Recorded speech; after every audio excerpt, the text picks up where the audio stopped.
అందరికీ hi friends, welcome to my channel. Topic వచ్చేసి foundation basics అనమాట. దీనికైతే సౌండ్ వస్తుంది, చూడండి, చూపిస్తాను మీకు.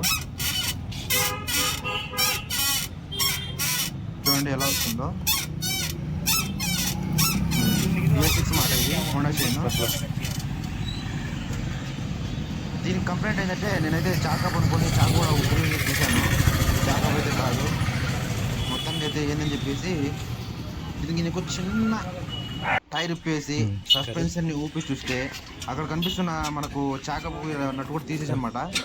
చూడండి, సస్పెన్షన్ నట్టు తీసేసి కూడా మనకైతే అట్లా వస్తుంది అనమాట. చాకప్ నట్టు తీసేసిన కూడా మొత్తానికి అయితే దీనికి వచ్చే స్ప్రింగ్ అన్నది మనకు ఫిట్టింగ్ అనేది వస్తుంది అన్నమాట సౌండ్.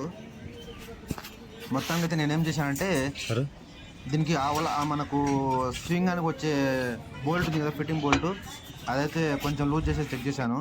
మనకు వచ్చే సౌండ్ వచ్చి ఇది ఇదన్నమాట. ఈ క్యాప్ ఉంది కదా, డస్ట్ క్యాప్, అది నుంచి మనకు సౌండ్ అయితే వస్తుంది అనమాట. ఇక్కడ కనిపిస్తుంది కదా సస్పెన్సర్కి వచ్చేది, సస్పెన్సర్ అంటే స్వింగ్ అనమాట. చూడండి అక్కడ కనిపించేది వచ్చే ఆ డస్ట్ క్యాప్ అనేది మనకు అయితే సౌండ్ అయితే వస్తుంది.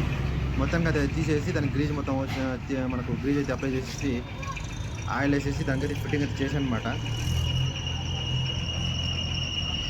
ఓకే ఫ్రెండ్స్, మొత్తంగా అయితే దీని కంప్లైంట్ అయితే క్లియర్ అయిపోయింది. షోరూమ్కి వెళ్తే దానికి చాకప్ కంప్లైంట్ మనకు చాకప్ ధర అయితే మార్చాలంట చెప్పారు. నేనైతే చిన్న కంప్లైంట్ తీసుకున్నామంట. అయిపోయింది వర్క్ అయితే. Okay friend, thank you, support చేయండి ఛానల్.